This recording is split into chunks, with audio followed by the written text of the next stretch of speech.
সকলকে শুভ শারদীয়ার শুভেচ্ছা আরও একবার। এবার নিয়ে এসেছি চ্যালেঞ্জ 2। চ্যালেঞ্জ 1 যারা দেখেছেন তারা তো জেনেই গেছেন যে আমরা ছোট্ট একটি চ্যালেঞ্জ নিয়ে আপনাদের কলকাতার পূজাসমূহ দেখানোর চেষ্টা করছি।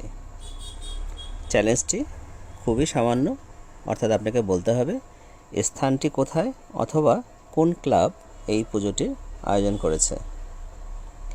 এবার যে পূজা মণ্ডপটি আপনারা দেখতে যাচ্ছেন এটি একটি রাজপ্রাসাদের মতো করে করা হয়েছে। রাজপ্রাসাদ বলতে সত্যিই রাজপ্রাসাদ। অনেকে আবার ভুল করে মনে করে বসবেন হয়তো এটা হিন্দি সিনেমার হয়তো কোনো শুটিং স্পট, বাট তা তো নয়। এ দুর্গাপূজার শারদীয় উৎসব চলছে। এখানে আলো আঁধারির সুন্দর একটি কাজ করা হয়েছে পুরো মণ্ডপ ঘিরে।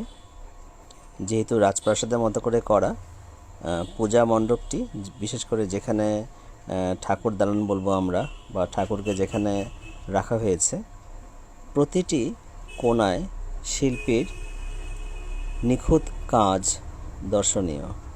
এখানে আলো একটু বেশি থাকাতে একটু ভালো করে দেখাতে পাচ্ছি। দুর্গা ঠাকুর দেখলেন, লক্ষ্মী সরস্বতী এবং কার্তিক গণেশ। এর প্রতিটি কোণায় কোণায় শিল্পীর নিখুঁত ছোঁয়া দেখাই যাচ্ছে। খুব নিখুঁত হাতের কারিগর না হলে এতটা সুন্দর কাজ হয় না।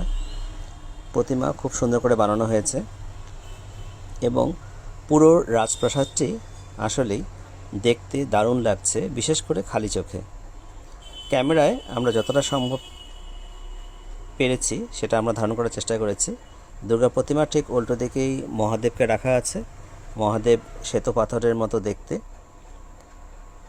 সব মিলিয়ে সত্যিই দারুণ। আপনারা যারা কাছে আছেন তারা চলে আসুন দেখতে।